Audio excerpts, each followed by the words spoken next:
Hi everyone, hey and welcome back to yet another episode of Battle Rap Resume. This is your host Tom Quee. Thanks so much for listening.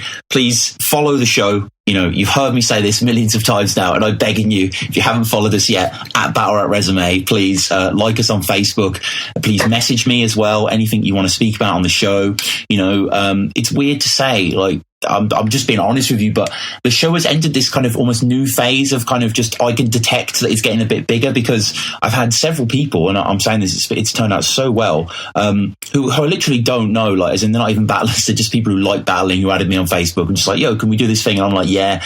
Shout out Joseph, who did Top 5 Shuffle to Marlo. Shout out Dom, who I've done the Gnome 6 recap, as well as we just did a little chat together. And, you know, other people as well are getting in contact and work together. And I just want to say thank you to everyone that is listening. You know, this has just been brilliant for me to just, you know, chat to people. If you're a battle fan, I'm sure most of us, maybe this is why the podcast, you know, has a certain audience. There aren't people to talk about it with. And, you know, events provide a little bit of an outlet and comment sections, but nothing beats a good old chin wag, Nathan, does it?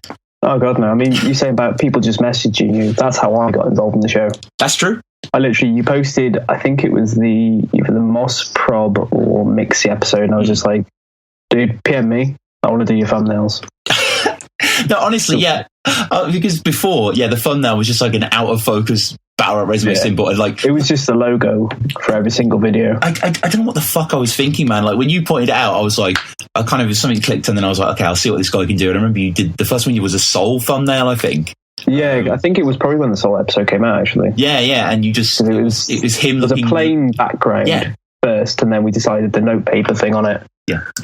This is some insight, man. This is some, you know, we're not even going behind the scenes in Don't Flop. We're going behind the scenes on the podcast. But I want to talk about Revival 7, which, you know, fair to say the best Revival yet, and just on paper. Oh, definitely. I mean, the Revival 5 on paper looked great, but cancellations kind of threw that one off. But this one is pretty solid. It's a smaller card. Like one-day events, I think, always kind of work better. You get more killer battles. You don't have anything stretched out over 2 days. True. And this is a fantastic card. Yeah, really, really exciting. And we were just saying briefly off air that, you know, we didn't realise quite how late into December this was. You know, I knew it was in December, but I assumed it was kind of going to open like this sort of, you know, really winter phase, whatever, kind of usher in that kind of post-birthday mood. But, you know, here we have it at the depth of December. Does that mean this is their Christmas card, or...? I think essentially, I remember Briggsy saying something at some point about Revival being the Christmas event.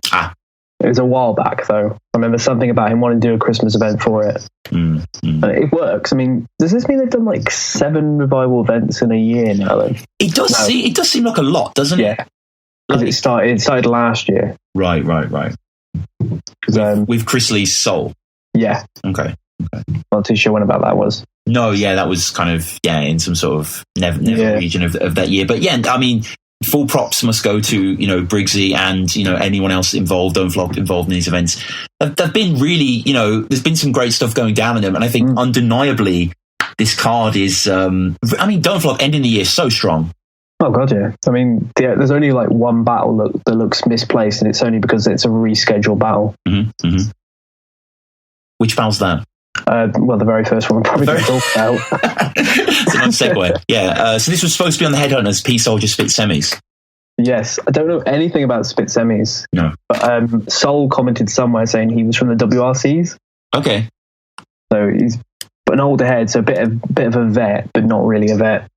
Just someone who battled a while ago, hasn't really battled since. But I think he battles on Clash Money every now and then. Yeah, I'm just on his verse tracker now, and he was back in the day of King George and G-Daz. You know, Spit Semis actually battled Archaic and in 2007. Oh, damn. Yeah, so, I mean, this guy definitely has he's battled Respect BA, he's battled Archaic solo.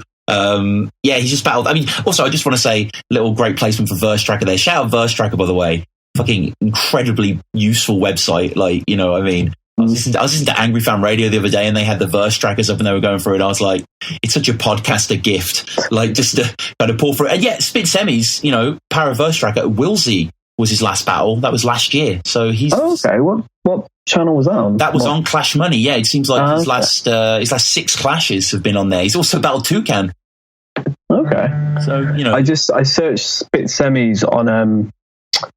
YouTube, and it's just come up with a bunch of videos for crafts. So, oh right, it's a bit of a niche audience, but literally it's just a bunch of Crufts videos. I think it's a certain breed, a German Spitz. That's it.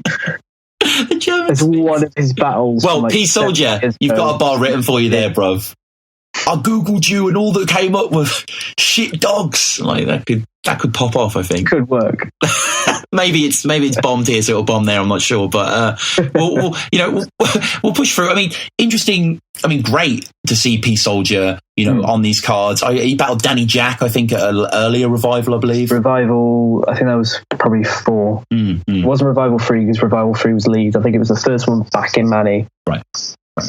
And that was a good battle, to be honest, actually. Yeah, that was a good battle. And P Soldier is always, worthwhile to watch. And him facing someone, like we just went through his back catalogue, I'm suddenly way more excited. I'm definitely explore Spitz a bit more. I apologise, for not being too familiar with this guy. But, this could be a really interesting kind of back and forth between them. P Soldier, he has the experience. Maybe he's not been as long as Spitz, but he's been battling a long time. I mean, because Spitz isn't as well known, I think he's got the ability to be able to kind of clown on him a bit more, kind of ridicule the fact that he's been doing this for so long, and just his very small name. I wouldn't have heard of him until that Headhunters card was released. Yeah, no, I agree. And I think someone like P Soldier, I mean, obviously you can't necessarily predict the ordering of an event by the card, but let's say that it does go, chronologically, and P Soldier is a great person to warm with the crowd.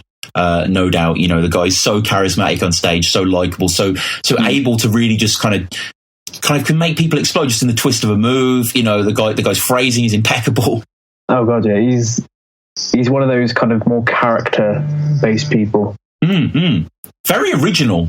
Very relaxed style. Yeah, very convincing, and this any P Soldier battle definitely welcome for. But we'll push on, Nathan, to a battle that, maybe it shows my biases here, but for me, JB Danny Jax is kind of only going one way.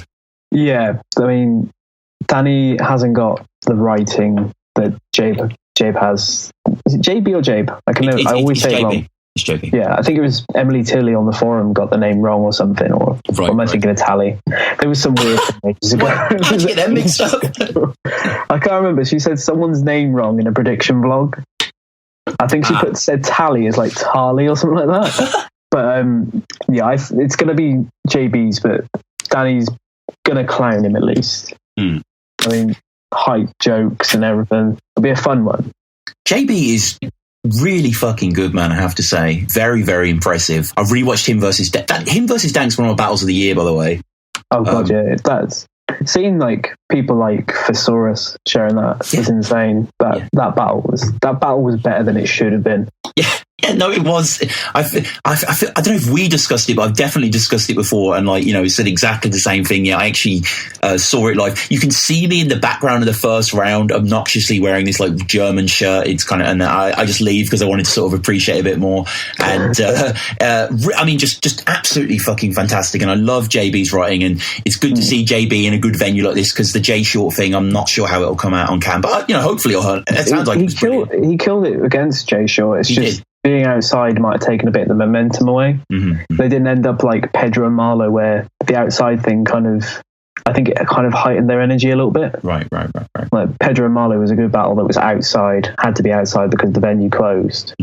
But that was a great battle. But J Short JB was still good, but there was less energy in the room.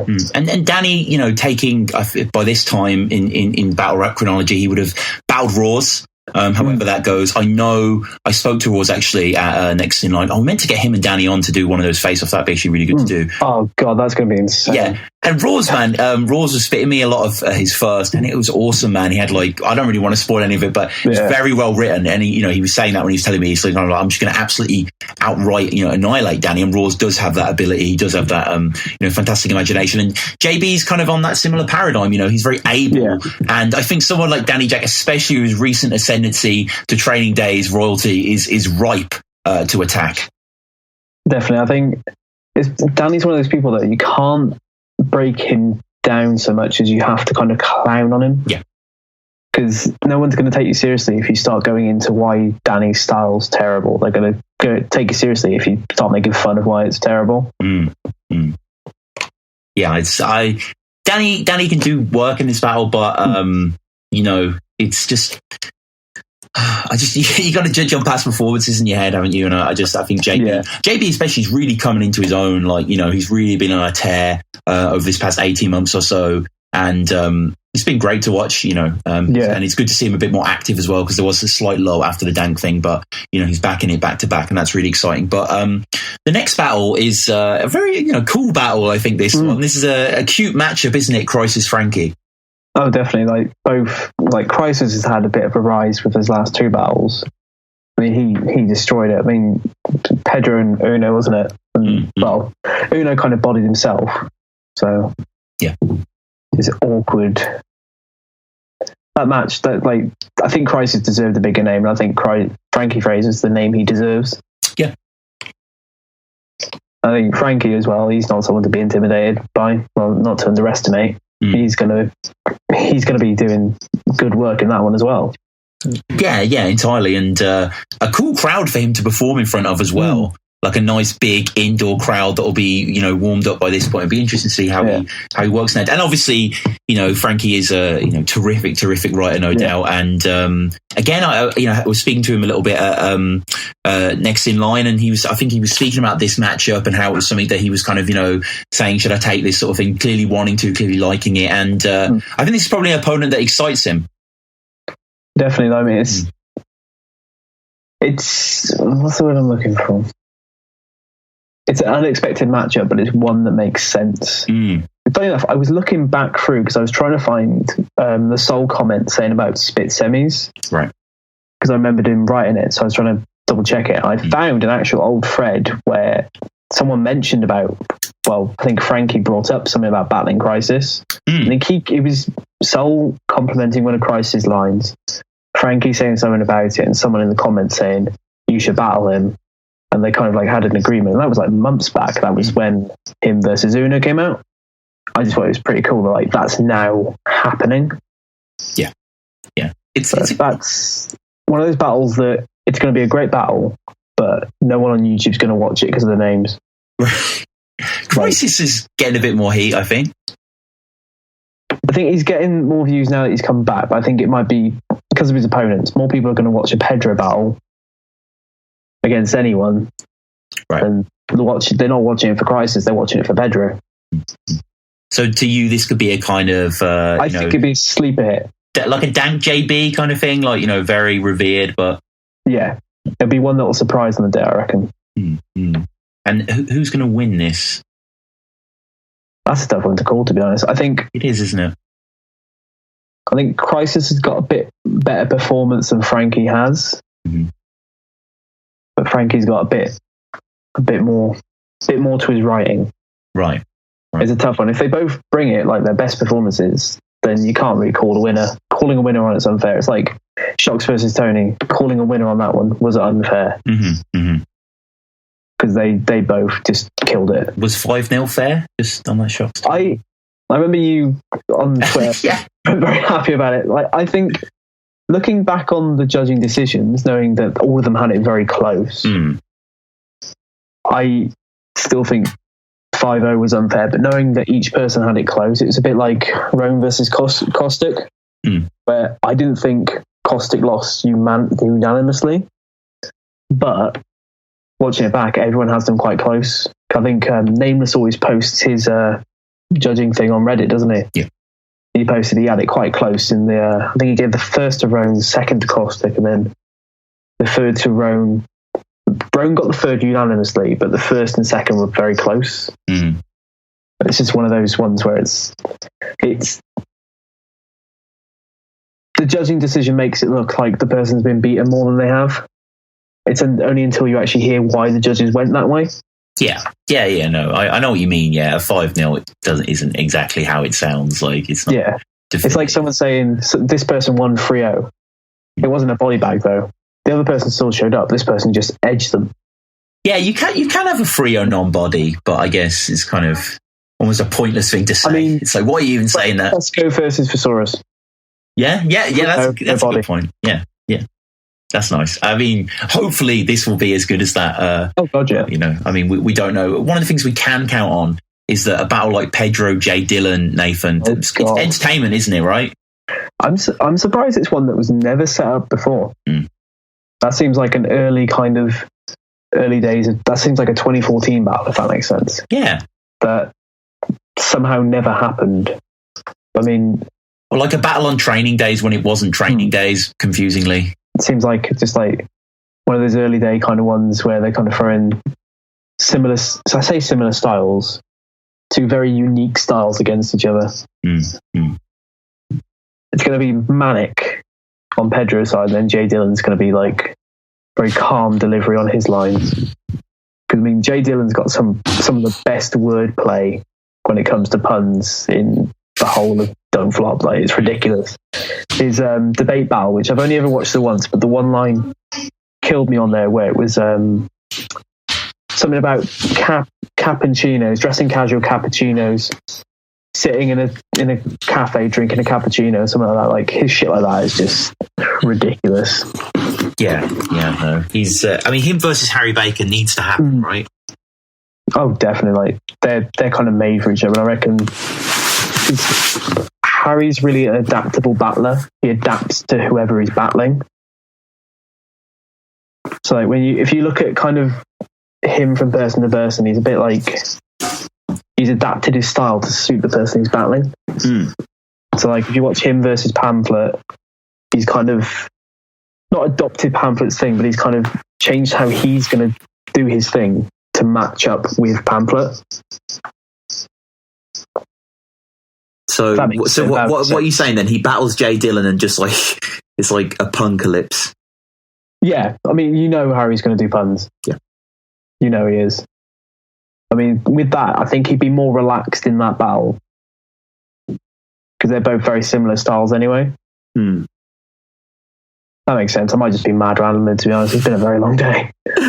I had to carry a wardrobe, stuff it into a car. Right. No, don't worry, man. I've got it from here. Pedro, I should say, I mean, obviously, quality-wise, you know, he's a bit more patchy than what he was, but nonetheless, incredibly entertaining. There's no way to say that he's not... I mean, it was interesting, actually, because yesterday I was speaking to Lazy Ass Jack at Bear Solutions, and we were just talking about, like, the most original people in battle rap, and I was just saying, like, I don't know, Daylight, for example, is just one of those people that really stands out. And Lazy Ass Jack said Pedro straight away. And like, it is true, you know. I mean, there are kind of similar roadman, ridiculous multi-archetypes, but there's none quite like Pedro. And, you know, this will be fun. It's kind of, you can't really judge a Pedro battle on the opponent because he rarely writes personal or direct. And I guess maybe you can judge what ingredients they'll give for him to flip. But regardless of that, Pedro, I'm expecting a name flip like, you know, I'm Jay Dealing. I just, you know. That's the thing, you can't predict what you're going to get in a Pedro battle. It's just, if you actually predict correctly what you're going to get in a Pedro battle, I'd be amazed. Because that's the advantage to him, is he's unpredictable. Like, you know he's going to do multis and freestyle. That's all you know he's going to do. You don't know what the heck he doesn't even know what he's going to do when he goes on stage. So and you can't really judge him because he doesn't really go for angles or anything like that. No. He just kind of, I think he did against O'Shea a bit. Kind of went for an angle, essentially. I think when he went in on Flossie. But here and there, like, I don't know, it's going to be a fun battle. Entertaining at least, but you can't call a winner for that. No, it's difficult, isn't it? Because both of them, like you say, run on their own trajectory. They're not kind of as contextual as maybe sort of the earlier ones are. But yeah, it's hard to call. I think you've got, maybe let's just be hopeful and say they're both at their best. Yeah. Who wins? I mean, Pedro does win, right then? Yeah, because I mean, Jay hasn't been that great in his last battles. No. Like the Dank Schrader battle wasn't his best. He won that, didn't he, though? He did win, got the judging decision, but he choked like his whole third as well. That was always been a weird one. Him and Bobby. I didn't actually watch that one back. No, I think it's the only Bobby battle I haven't seen, but I heard Bobby choked in that one. Yeah, I don't remember too much about it, but I remember just, I mean, Jay Dillon is capable of fantastic stuff. Like, obviously, and if he's had some time off, I think he'll rise to the occasion. I mean, you can't half-ass it against Pedro. No, because that battle's going to get you views. It's going to get you, people are going to be watching that battle. Yeah, I'm very much looking forward to that one. And, the next one, is it right that part of this is on beat, Nathan, the Matter Press One? Is it part on beat or is the whole thing on beat? I'm not sure. Maybe the whole thing, actually. I think they announced it as an on beat battle. Right, I haven't actually heard Matter in an on... No, he's been on Clash Money, hasn't it? I think I heard part of him on beat, but I think it was versus O'Shea, and I think it was like the final round was on beat freestyle. Yeah. I mean, in songs anyway, like he's great. And Press One is obviously fucking amazing when it comes to on beat battles. Like, this is probably his best opponent for an on beat battle. I mean, he had Bobby Rex, and that was a great battle. He had Jay Mountain, and he bodied that. Yeah. I mean, that one's going to be fantastic. I wouldn't say it'll be the top on. Well, I'm thinking of grind battles. Like, I'm thinking like kind of Dialect Bills is probably the best up there for grind battles. I think this could be the potential to be one of the better on beat battles. Yeah, I think it'd be a good one. No doubt, because not only do you have two incredible, technicians, like you say, people who are absolutely fantastic to listen to on beat, just brilliantly dynamic, but you also have two people who are old school heads. This battle legitimately could have happened in 2010. That's kind of what's great about it. But, they've got to this point. Hopefully those kind of era, maybe in terms of what they explore lyrically or just in terms of how they attack, they embrace it slightly. But this is, one that I am really excited for because both of them are just are terrific. Definitely. I mean, it's going to be a good battle. It's going to be great. I kind of wish it was written a bit, but I think Press One kind of does better on beat than he does written. A bit like Bill's. I think Bill's has got like one written battle and it's on the demo channel. Way better on beat. Yeah, but it's going to be fantastic. Yeah. Like mix of like bars and jokes as well from Matter. But I mean, has he done an on-beat battle? No, he has done on-beat battles before, yeah. We just said that. Yeah, he was also Words of Weapons. He battled Raptor. Yeah. Because he won that, didn't he? He did, and that was a fucking, honestly, Words of Weapons era Raptor is so fucking good. Him versus Jackass, I don't know if anyone's seen that one. That's a really good one as well. Future, obviously. Fucking shout out Words of Weapons. Great league. But let's get back to Press One. And, Press obviously is just, he's an artist. The Press release recently, his EP is absolutely fantastic. The guy makes brilliant music, and Matt similarly as well is, a great musician in his own right. So it's just kind of this amount of talent that's going into this clash, amount of history, amount of technique. Like, I'm sure, I would like to think that one of the beats was kind of like, boom bappy.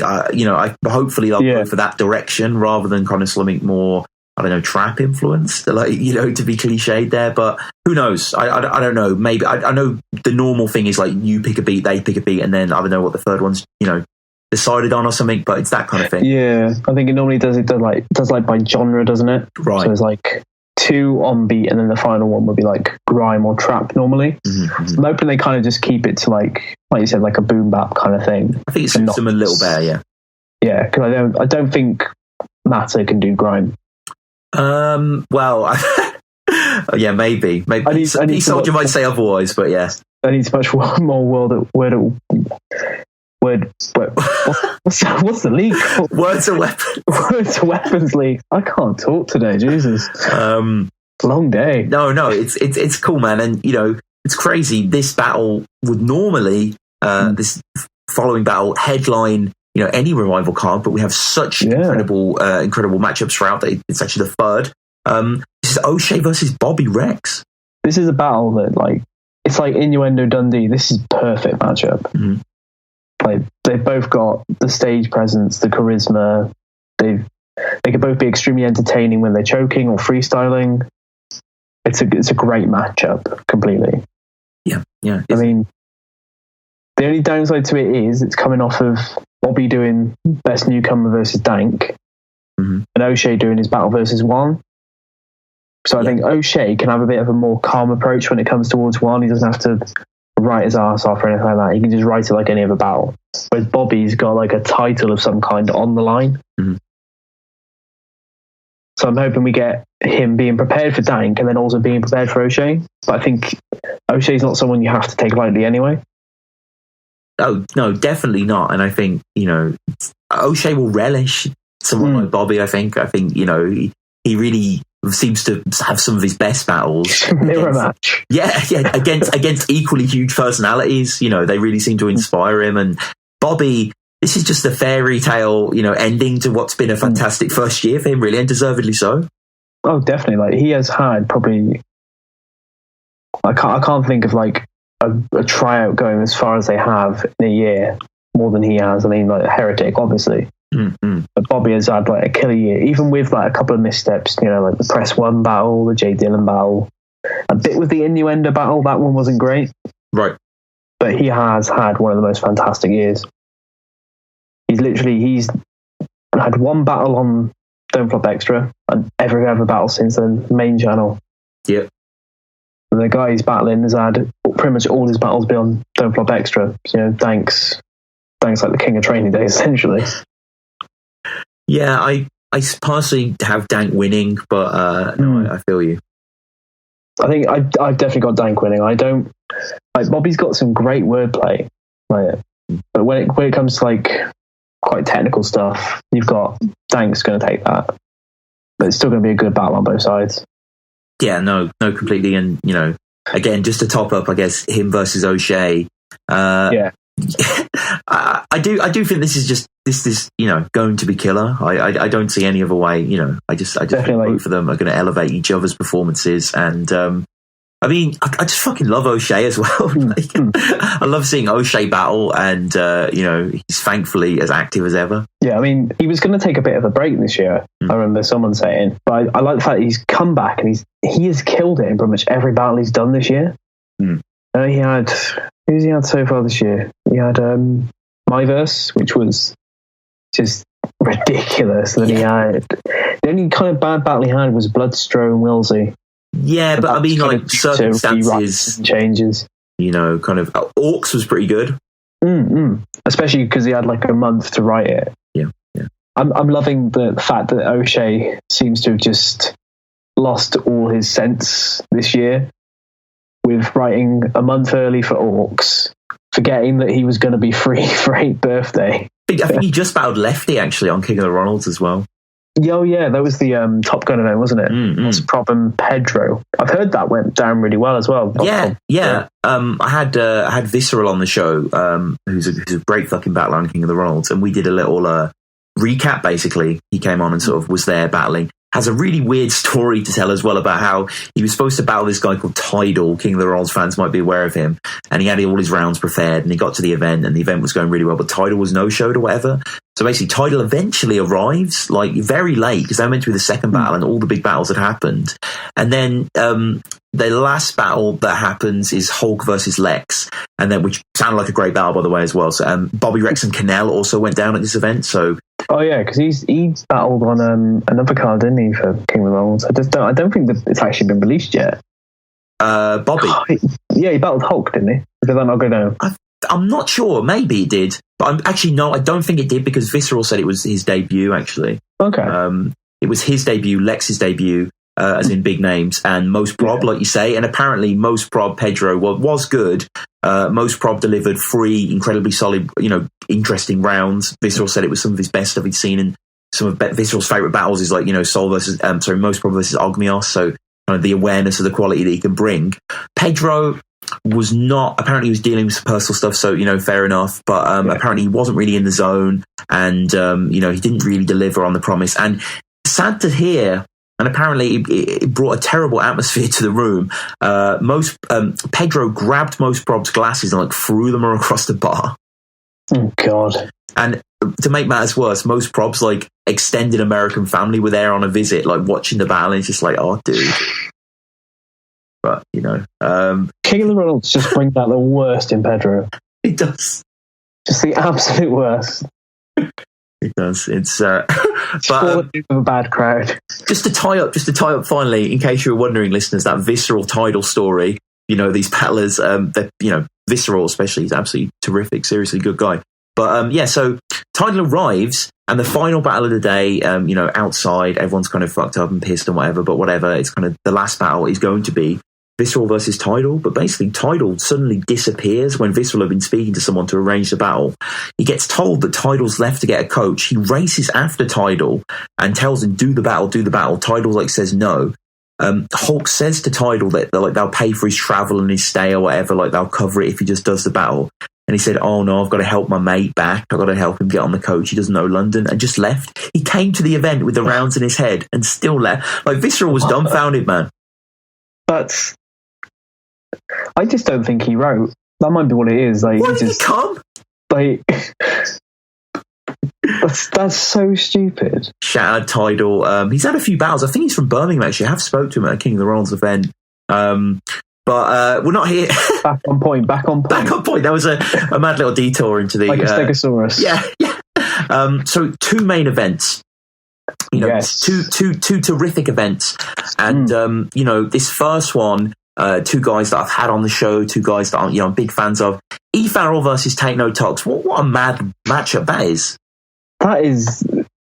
Would you say it's a style clash? I would, but E. Farrell has faced guys like this before in iBattle. Yeah, he's battled Daylight, hasn't he? He's battled Bill Collector. Yeah, he's ridiculous. E. Farrell is fucking ridiculous. E. Farrell, I had him on the show early on. I was a huge fan of his. I have to be honest. I don't think he's quite as been on the tear as late. I think like you were mentioning, that Daylight Dot era, Sakurai, fucking terrific. His wordplay is outstanding, really. He really has a creative mind for it and sells it in such a convincing way. Great style. But I don't think stuff like, Mad Flex, Reverse Live, not quite personally as exciting to me. I know he recently came out from Australia. I don't know if that's came out yet. They just haven't quite sparked. I'm just a big fan of his style. I think, he is a really, really good writer. Him versus Bangs is another good battle. Him versus Tox, though, it is interesting, isn't it? Because, we have his 2 guys who kind of base their style on over-exaggerated gun puns. It's different side of the coin, but it's the same sort of mechanics. And I don't know whether, how easy that'll work. And I pray and hope that E. Farrell doesn't fall into the Lou Cypher curse of being the kind of foreign battler on Don't Flop who's obsessed with bad bars. It's just this guy's mind. This guy's mind is absolutely exceptional, and he loves Don't Flop as well. So I do think he'll rise to it, and I think E. Farrell will win this. I know Tox is hometown, but I think E. Farrell, there's going to be very much a battler's crowd because the lineup is just mad, and I think there's going to be a lot of heavy Don't Flop heads. People know what E. Farrell can do. It's very exciting. He's a fan favourite as well, isn't he? Yeah. And Tox has been great this year, but I don't think he's quite there yet. Gem versus Tox. I watched Tox's round once, and now I just watch it for Gem's round. Yeah, which is pretty bad. It's a good round from Tox, but I don't think it's his best. What did you think of his kind of scheme where he went from Geodude to Graveler to Golem? Yeah, I was like, why are you doing Pokemon bars against Gem? It's irrelevant kind of thing. None of his stuff was really for Gem. It was throwaways kind of thing. Yeah. Whereas everything Gemini said was so relevant to Tox, it was ridiculous. And Tox still is gonna bring it, no doubt. And like you say, it's been awesome to see him, the Jay Short battle as well, just been rising up through and doing really well, and it's great to see that acceleration he's had. But I think E. Farrell's taking it. Yeah, definitely. Yeah, I think he's not going to come lightly. He's a big fan. He respects the league. I know that he's been wanting to, obviously he's been on Don't Float yesterday, but great to have him out here. And very cool as well. Sorry, Nestle came over for Revival. I was thinking if it was the first international, but it's not. I think it is just Nestle that's come over for Revival, yeah. But it's the first a cappella international on Revival. Right. Because Nestle was on beat. Yeah, that's fair. And, there are people, I've got to be honest with you, Nathan, E. Farrell versus Dank Schrader, I think is a better matchup. Oh, definitely. Dank hasn't been on the last 2 Revival cards, actually, has he? No, and, if you're going to have Bobby on here, have Dank on here. Round out the year with, the 2 people who, tried out they were Revival 2, weren't they? They tried out, I think. Yeah. No. I think they both tried out the first Revival, actually. Yeah. Like they basically kind of, they're the people that Revival needs to bring more of. Yeah, Revival. I mean, yeah, it is a kind of crowning achievement in a Revival experiment, isn't it? To have these two guys to have been, it's not even like fast tracked. It's like, oh, they completely deserve it. They're both like, mega talents. And I mean, E. Farrell Dank, maybe that'll happen in the future. Why not? I'm sure E. Farrell will impress and be invited back. But yeah. We kick it off with top of the hour, Soul versus Double L. Man, that's Double L has battled 2 champs with it being promo battles. Yeah, I mean, he killed it versus Tony as well. Like he's been one of the most consistent, I think. Like he's been very consistent. I found in all the battles I've seen of him. In the mystery one, maybe he's been consistent to a point. Then most of the battles. Well, no, I mean that's an anomaly. Like obviously he is great, but yeah. Everyone has they're not amazing there. I mean, Soul had it. Revival, the first Revival when he battled Chris Lees, he wasn't as good as he could have been. I mean, for this, I think he's not going to take. I think he's going to have a more relaxed style. He's not going to be on like his kind of title match level. I think he's going to be on his level. I think he needs to treat every promo battle he does like he did versus Nestle. And then, because a lot of people kind of doubted him because he took Chris Lee so lightly, and I mean, he's got the potential. I mean, there's a lot you can say about Double L as well. I mean, Adam Rapper said quite a bit of it. I don't think Soul's going out there with the intention of bodying Double L, but I think he's going out there he's got some stuff to say, definitely. Yeah, completely. And I don't know, this matchup was a bit of a surprise to me, but in a good way. It was slightly left field, especially considering Soul's, crowded, calendar prior to this. Obviously, he's teaming up with Pedro against Danger and Chiller, and then also battling Quill. Still don't know if that's for the title yet or not. He might not be the champ when this one comes around, but I'm hoping that's not for the title, because 3 weeks prep for the title shot is not ideal.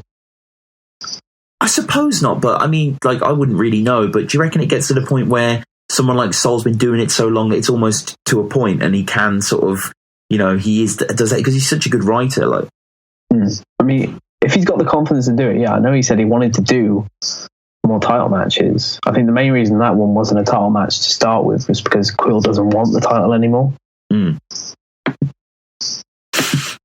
All this wanting the title, it's such an unnecessary thing. I just wish people would just battle for it. Like, I appreciate it, and it is a personal thing, I get that, but it does kind of, regardless, the Don't Flop title is the most respected battle rap title in the world, which is pretty cool. I mean, there's been 2 disappointing title matches in the whole history of it. I've probably watched 1 King of the Dot title match, and that was it. Oh, really? But I find that their title matches aren't. Pretty much every Don't Flop title match has been a classic on one part. Whereas King of the Dots have really been kind of here and there. Yeah, that's a good point, actually. Yeah, that is a good point. What were the 2 disappointments for you then?